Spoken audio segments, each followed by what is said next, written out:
подготовленный и неподготовленный слушатель. Слушатель, который называется подготовленным, имеет опыт восприятия сложной музыки. Такой опыт не рождается сразу.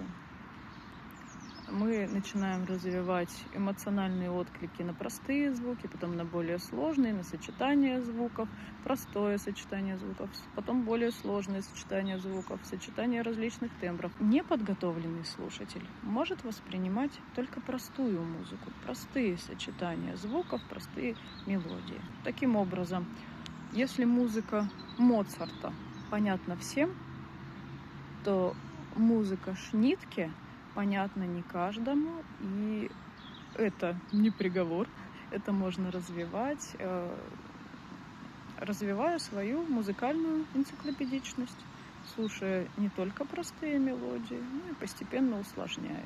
От Моцарта переходить к Верди, от Верди переходить к Пучини и так далее. Всех люблю.